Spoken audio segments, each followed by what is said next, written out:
심리학자 조던 피터스는 작은 마을에서 태어난 유명인들의 비율이 대도시에서 태어난 유명인들에 비해서 압도적으로 많은 이유를 세로토닌으로 설명합니다.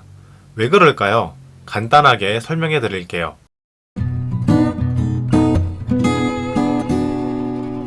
최근에 인스타그램이 10대 청소년들의 정신건강에 유해하다는 연구 결과를 알면서도 숨겼다는 것이 폭로되었습니다. 근데 더욱더 심각한 것이 10대 청소년에게 악영향을 준다는 연구 결과가 나왔는데도 계속 10대를 타겟팅한 서비스를 개발하려고 했다는 것인데요. 근데 이 인스타그램을 포함한 SNS가 왜 정신건강에 좋지 않을까요? 심리학자들은 세로토닌을 통해서 이를 설명합니다. 세로토닌은 자신감을 좌우하는 호르몬인데 진화심리학자 미셸 맥그리에 따르면 긴 꼬리 원숭이의 경우에는 서열이 높은 원숭이가 낮은 원숭이에 비해 세로토닌 수치가 2배 정도 높다고 합니다. 세로토닌은 이처럼 개인에게 행복감을 느끼게 해주고 개인이 어떤 상황에도 주눅들지 않게 하고 자신감 있게 행동할 수 있는 원천이 됩니다. 그렇기 때문에 가장 세로토닌 수치가 높은 원숭이가 무리의 우두머리가 되는 것입니다. 근데 웃긴 것이 이 부하 원숭이한테 프로작을 주입해서 세로토닌 수치를 높이면 부하 원숭이가 쿠데타를 일으켜서 무리의 우두머리가 됩니다. 당연히 지위를 빼앗긴 대장 원숭이의 세로토닌 수치는 급격하게 낮아집니다. 이처럼 세로토닌이라는 호르몬에 따라서 원숭이들의 집단 내 지위 및 자신감이 결정이 됩니다. 근데 사람이라고 크게 다르지는 않습니다. 심리학자 조던 피터스는 작은 마을에서 태어난 유명인들의 비율이 대도시에서 태어난 유명인들보다 압도적으로 많은 이유를 세로토닌으로 설명합니다. 왜 그럴까요? 간단하게 설명해 드릴게요. 학생이 10명이 있는 작은 시골 마을이 있다고 생각해 봅시다. 학생들 전부는 하나씩 특출난 능력이 있을 거예요. 예를 들어서 축구를 10명 중에 내가 제일 잘해. 그러면은 승자의 호르몬인 세로토닌이 뿜뿜뿜뿜 나올 겁니다. 그렇기 때문에 무엇을 하든지 나는 잘할 수 있다는 자신감을 가지고 더욱더 도전적인 삶을 살아갑니다. 근데 이게 대도시 같은 경우에는 약간 이야기가 달라집니다. 10명 중에 1명 안에 들어도 1000만 명이 사는 서울에서는 100만 명이 나랑 똑같은 능력을 가졌겠죠? 그리고 10,000명 중에 1명이 나올까 말까 하는 특수한 재능이 있다고 하더라도 서울에 가면은 1000명이 나랑 비슷한 능력을 가지고 있는 겁니다. 승자의 호르몬인 세로토닌이 생기기 힘든 환경입니다.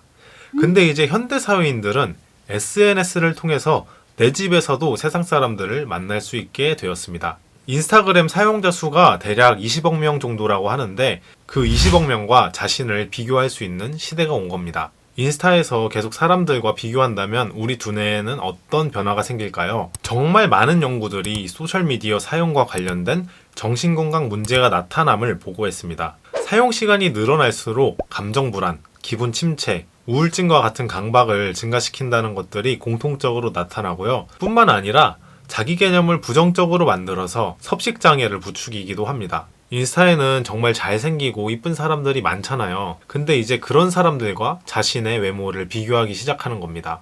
그렇기 때문에 자신의 신체를 더욱더 부정적으로 인식하고 자기 자신이 더 이상 매력적이지 않다고 생각을 하는 것이죠. 실제로도 영국 보건학회가 선정한 최악의 소셜미디어 SNS에 인스타그램이 뽑히기도 했습니다. 그렇다면 이렇게 정신건강에 치명적인데 왜 끊지를 못할까요? 아무래도 도파민의 문제가 큽니다. 현대심리학에서 가장 중요한 주제 중 하나는 도파민을 어떻게 사용할 것인가입니다. 도파민은 많이 분비될수록 삶의 의욕을 느끼게 해줍니다. 늑대는 사냥감인 사슴에 접근할 때 도파민의 수치가 급격하게 오르고 과거 인류는 사냥감을 포착한 순간 도파민이 분비됩니다. 내가 노력하면 나에게 보상이 주어질 것이란 기대감은 도파민을 분비시키고 보상을 얻기 위한 힘을 낼 수 있도록 돕습니다. 회사가 다니기 힘들어도 월급날을 생각하면 기분이 좋아지는 것처럼 말이죠. 인류는 이런 보상 프로세스에 오랫동안 적응해왔습니다. 그런데 현대사회가 발전하면서 그렇게 노력하지 않더라도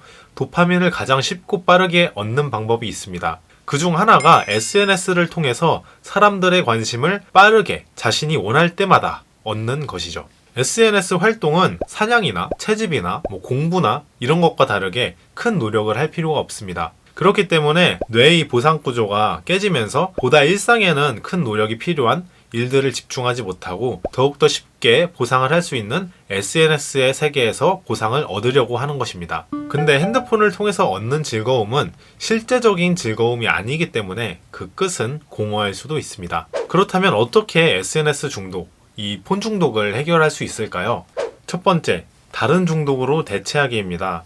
현대인들은 뭔가 하나씩 다 중독되어서 살아갑니다. 중독은 도파민이 팡팡 나오는 살맛 나는 상태이기 때문에 사람들이 무엇에 중독되지 않은 것이 오히려 더 큰 문제가 될 수 있습니다. 우리 뇌가 그렇게 세팅되어 있기 때문에 중독을 아예 없앨 수는 없고 덜 파괴적인 활동에 중독되는 것이 중요합니다. SNS보다는 몸을 움직이는 운동, 스포츠나 글쓰기, 책 읽기 등의 건설적인 활동을 하면서 쉽게 도파민을 얻어서 망가진 회로를 다시 복구해야 됩니다.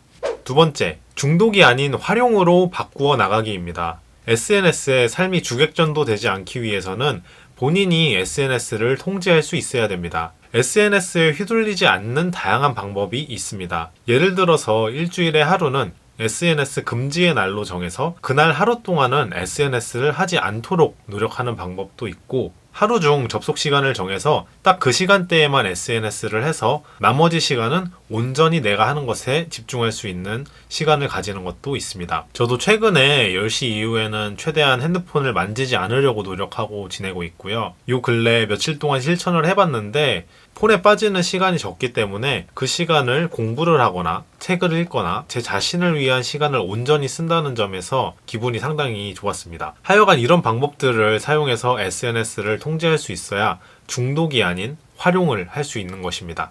네, 지금까지 마음대로였고요. 제가 영상을 만들면서 참고했었던 책은 이 책입니다. 이 책은 133가지의 에피소드와 그에 대한 구체적인 해결 방안을 보여주고 있습니다. 단순히 교과서적인 지식이 아니라 저자분께서 30년 경력의 정신과 전문의로 일하시면서 얻은 노하우들이 고스란히 담겨 있고 누구나 겪을 수 있는 사례들로 구성되어 있기 때문에 그냥 필요한 부분을 찾아서 읽어보면 좋은 책이라고 보시면 될 것 같습니다. 저도 전공 공부를 하면서 이렇게 133가지에 대한 구체적인 해결 방안이 다 들어가 있는 책은 보지 못했던 것 같아요. 네, 읽어볼 만한 책인 것 같습니다. 그럼 여기서 구독자 이벤트 질문 드리겠습니다. 이 세 가지 질문 중에서 마음대로 하나를 골라서 영상에 답글을 달아주시는 총 9분께 추첨을 해서 책을 선물해 드리도록 하겠습니다. 그럼 다음 영상에서 만나도록 하겠습니다. 안녕.